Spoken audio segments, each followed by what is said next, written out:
उत्तर प्रदेश शिक्षा निदेशालय पर एलटीजीआईसी, जीआईसी प्रवक्ता, बीईओ सहित 5 प्रमुख बिंदुओं पर कल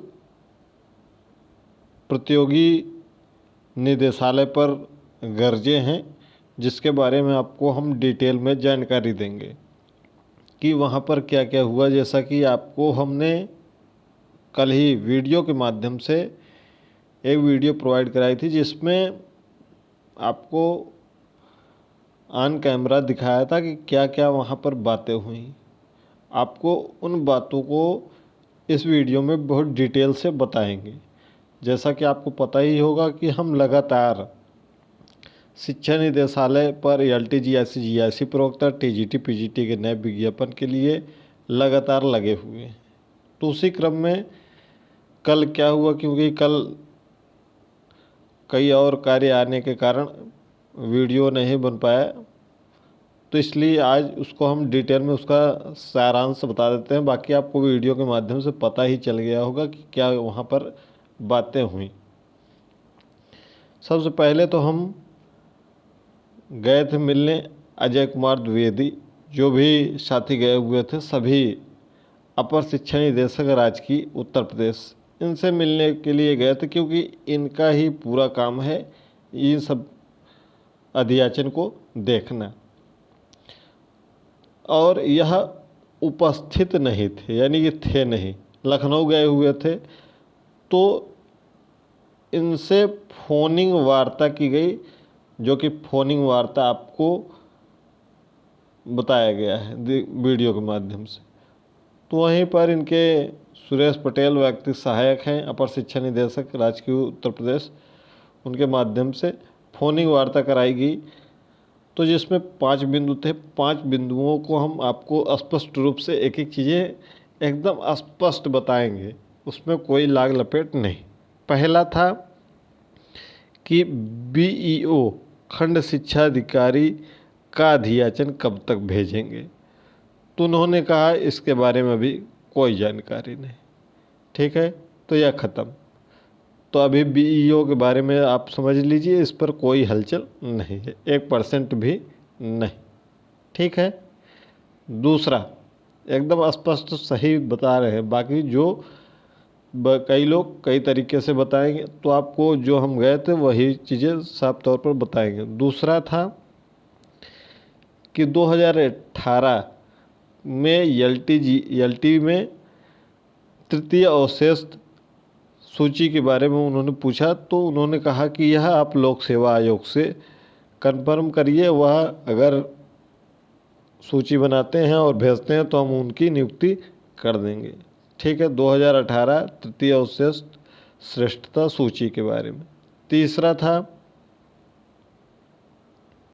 एलटीजीआईसी व जीआईसी प्रवक्ता की वैकेंसी, एलटी की वैकेंसी 7 सालों बाद और जीआईसी प्रवक्ता की वैकेंसी लगभग 5 वर्षों बाद आ रही है।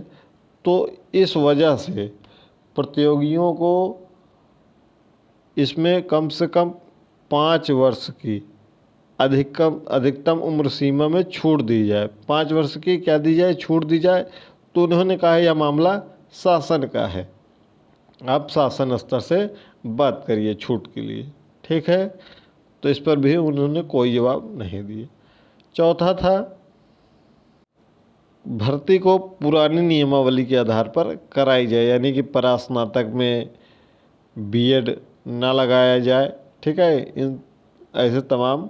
तो उन्होंने इस पर भी कहा कि हम शासन को इस पर पत्र लिखकर अवगत करा देंगे, बाकी मंजूर करना ना मंजूर करना उनके ऊपर है। तो इसलिए आप लोग जब भी बुलाया जाए तो ज़रूर आइए। अगर आप पुरानी नियमावली के अनुसार एलिजिबल हैं और नई नियमावली के अनुसार पात्र नहीं हैं, एलिजिबल नहीं हैं, तो आप ज़रूर अवश्य आएँ जहाँ भी बुलाया जाए, अन्यथा फिर आप बाहर होंगे तो ये आप जानेंगे, आपका काम जानेगा। क्योंकि वहाँ पर संख्या बहुत कम रहती है जहाँ भी बुलाया जाता है।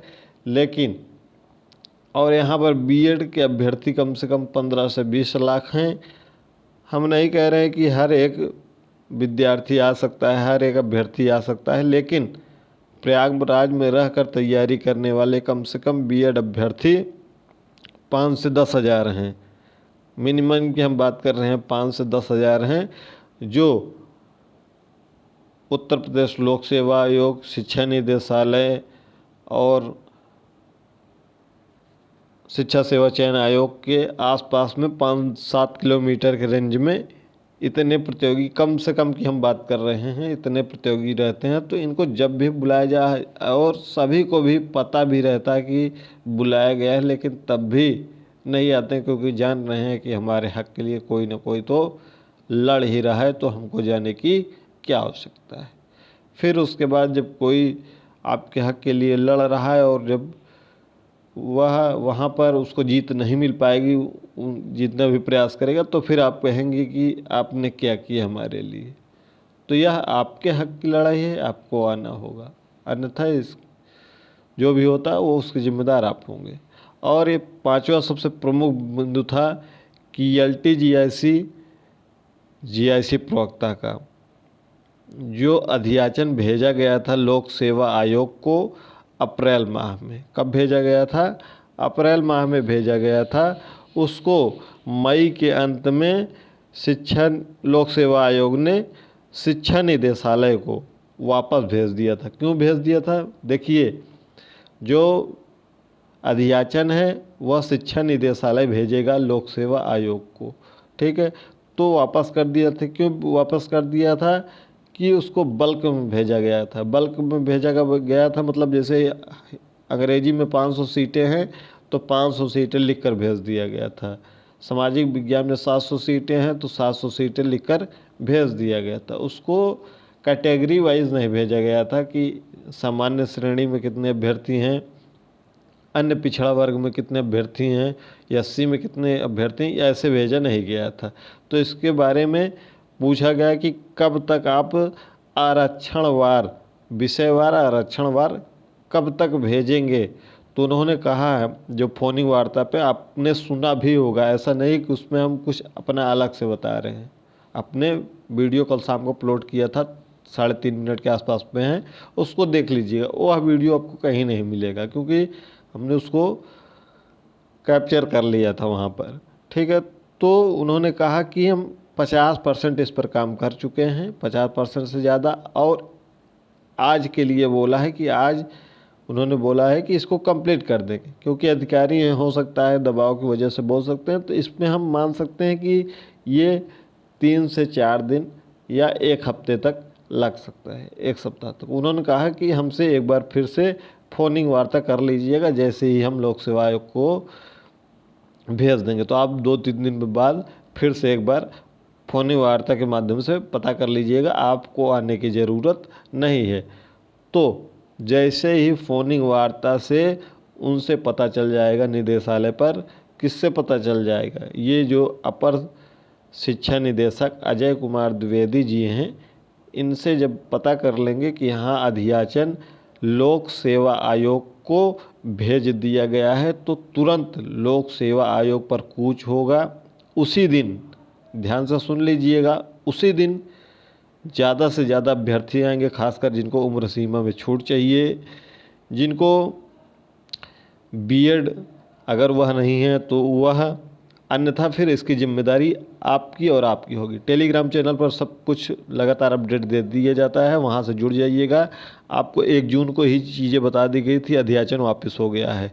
लोग अभी 2 दिन 4 दिन से ये सब चीज़ें बता रहे हैं, और हम 1 जून को ही बता दिए थे अध्याचन वापस हो गया है। 3 से 4 महीने लग सकते हैं। आप 1 जून की पोस्ट जाकर देख लीजिए, क्योंकि इसके पहले हमने बताया था कि आपका जो विज्ञापन है वह जून जुलाई में आने की संभावना है। फिर से आपको एक बार स्पष्ट कर दूं कि अगर अध्याचन समय से नहीं प्रेषित होता है, लोक सेवा आयोग पर समय से आप दबाव नहीं बना पाते हैं, तो यह विज्ञापन कितना समय लेगा कोई नहीं कह सकता। इसलिए जब भी बुलाया जाए तो ज़्यादा से ज़्यादा संख्या में पहुँचें। अगर आप नहीं पहुँच पा रहे हैं तो जो भी आप प्रतियोगी छात्र भाई बहन प्रयागराज की धरती पर रहते हैं, उन्हें अवश्य भेजें, ताकि संख्या बल से अधिकारियों पर क्या बनता है, वहाँ दबाव बनता है। अगर दबाव जैसे ही बनता है तो वह काम में थोड़ी बहुत तेज़ी आती है।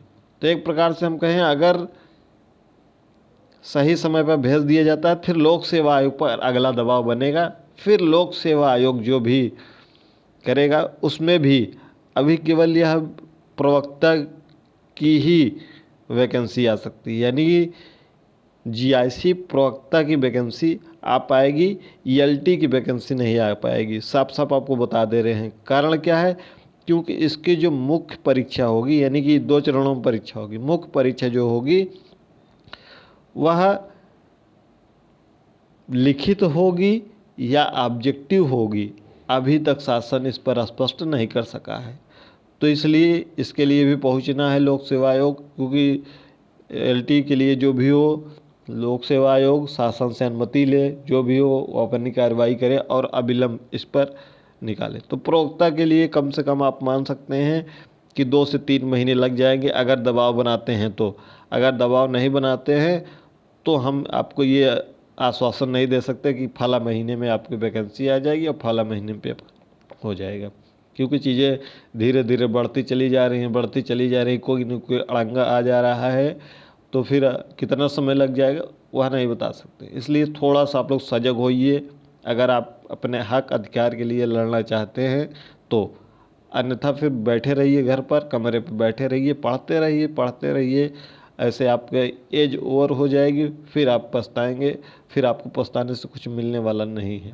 खासकर हम नए बीएड धारी, नए पीजी धारी जो भी हैं, 2020-22 बैच, 21-23 बैच, 22-24 बैच, 23-25 बैच, ठीक है, इन सब से एक